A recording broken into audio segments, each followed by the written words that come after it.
एक बस्ती में एक नन्हा सा लड़का रहता था। नाम था अयान। वो उम्र में छोटा था मगर दिल का बहुत बड़ा। उसके वालिद चंद साल पहले इंतकाल कर चुके थे।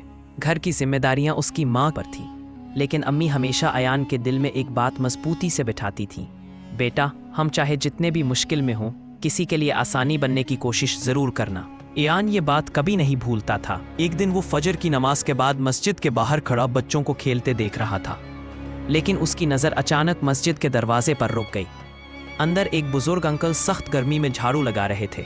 पसीना बह रहा था, मगर उनके चेहरे पर खामोशी और आजिज़ी थी। अयान आहिस्ता आहिस्ता उनके पास गया, झाड़ू पकड़ा और बोला, अंकल आप थक गए हैं, आप बैठ जाएं, मैं कर देता हूँ। अंकल चौंक गए। बेटा, ये काम तुम क्यों कर रहे हो? अयान ने मुस्कुराहट से कहा, अगर किसी की थोड़ी सी मदद हो जाए तो अल्लाह खुश होता है ना। अंकल की आंखें भर आईं।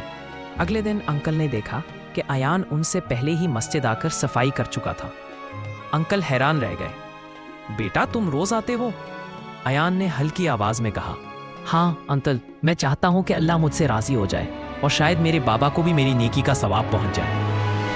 ये सुनकर अंकल के दिल में अयान की मोहब्बत और भी बढ़ गई। एक दिन शदीद बारिश हो रही थी। रास्ते कीचड़ से भरे थे, मगर मस्जिद पूरी तरह साफ थी। अंकल ने सोचा, लगता है आज अयान नहीं आया, बारिश बहुत जोर की है। मगर जैसे ही उन्होंने मुड़कर देखा, अयान कीचड़ से लटपट, भीगा हुआ, कांपता हुआ झाड़ू लगा रहा था। अंकल दौड़ कर आए। बेटा, तुम बारिश में क्यों आए? अयान ने कपड़ों से पानी निचोड़ते हुए कहा, अंकल, मैं तो अपने बाबा की कब्र पर भी ऐसे ही जाता हूँ। बारिश हो या धूप, मोहब्बत का काम मौसम नहीं देखता। अंकल रोने लगे। उन्होंने अयान को गले लगा लिया। यौम जमा था। मस्जिद नमाजियों से भरी हुई थी।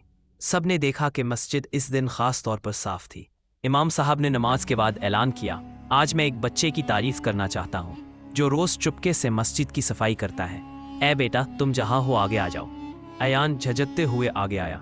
इमाम साहब ने कहा, अल्लाह तुम्हें रोशनी दे, इल्म दे और तुम्हारी जिंदगी में आसानियां पैदा करे। अयान की आंखों में आंसू थे। इसने दिल ही दिल में दुआ की, या अल्लाह, मेरी माँ की थकन दूर कर दे और मेरे बाबा को जन्नत में जगह दे।